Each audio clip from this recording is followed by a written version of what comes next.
Et du coup, c'est quoi la méthode? Comment est-ce qu'on fait pour être utile? Comment est-ce qu'on fait pour jouer sur ces deux tableaux, à savoir à la fois la question scientifique, et ensuite comment est-ce qu'on se projette dans son propre rôle en dehors de son labo? Alors, il y a plein de choses. Il y a d'abord, en fait, moi j'avais pris la mesure quand j'étais doctorante. Toi, tu es doctorant, c'est ça, hein? Oui, absolument. Voilà, donc en écologie, dans un laboratoire qui travaille à Saclay sur biodiversité et écosystème, à quelques kilomètres même pas, du laboratoire où je travaille. Et au moment où moi je suis arrivée dans la recherche, j'ai pris la mesure finalement des connaissances qui étaient déjà là et du fossé par rapport à ce que connaissaient mes amis, ma famille, mes proches, les gens autour de moi. Et du coup, dès le début, j'ai participé aux portes ouvertes, vous savez, à la fête de la science, à toutes les opportunités d'échange avec la société, et ça a nourri ma propre réflexion. C'est-à-dire, c'est cette question de comprendre aussi les questions que se posent les gens. Comment les gens se figurent ce qu'est le changement climatique par rapport à moi, ce que je construis, et comment arriver à créer un moment d'échange et de partage. Et une des choses auxquelles je crois, c'est que les connaissances scientifiques, c'est émancipateur. D'accord ?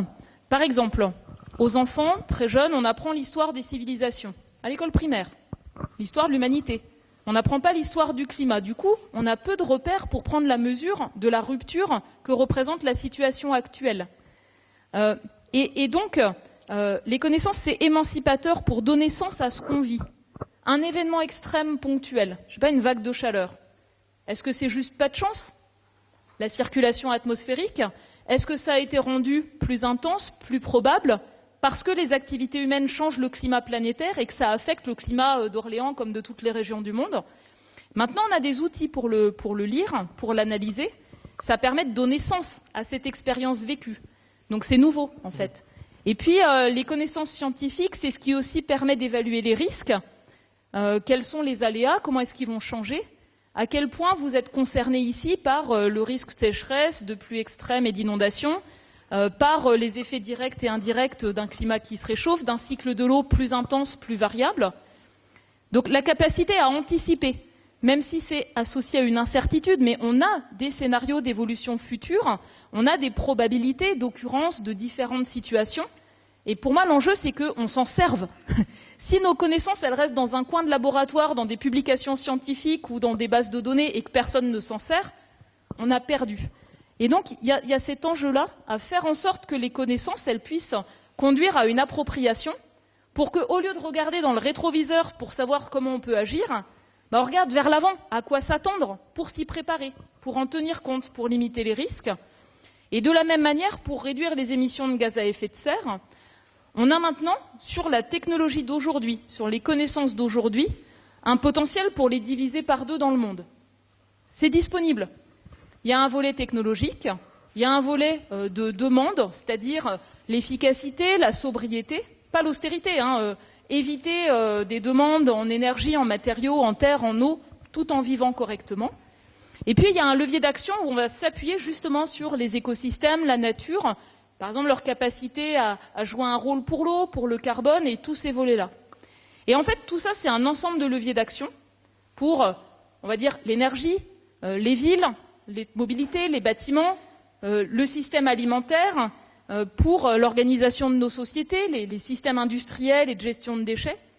Et chaque levier d'action a un potentiel, des limites, des coûts, des effets indésirables. Et donc la question, c'est comment en fait on peut partager ces connaissances factuelles de sorte à ce que chacun puisse, en son âme et conscience finalement, réfléchir à ce qui est disponible et ce qu'il aurait envie de faire, et puis aider à construire finalement des stratégies d'action, des feuilles de route à l'échelle d'une commune, d'une région, d'un État, de l'Europe et tout le reste. Et les connaissances scientifiques, elles ne donnent pas la feuille de route. Elles montrent en fait le potentiel, les limites, ce que ça peut permettre d'offrir comme autres bénéfices. Après, c'est aux sociétés de se les approprier et de définir ensemble ce qu'on a envie de mettre en œuvre, mais éclairé par des éléments factuels, pas des opinions, pas des idéologies, mais des connaissances qui soient factuelles. Et donc c'est pour ça que je pense qu'il y a un rôle important de fournir ces connaissances factuelles, qui ne sont pas le résultat d'une étude dans un coin, parce qu'on balbutie parfois, on teste, mais un socle scientifique robuste qui est passé par voilà, le filtre de l'esprit critique collectif. Donc c'est vraiment l'esprit des rapports du GIEC, par exemple. C'est ce qu'on essaye de faire dans les évaluations du Haut Conseil pour le climat, fournir en fait des informations factuelles, rigoureuses, pour éclairer des choix, mais en restant à la place de scientifiques, en ne se substituant pas aux délibérations démocratiques, aux aspirations des sociétés qui sont à construire en fait dans chaque contexte et dans différentes régions du monde avec différentes aspirations bien sûr.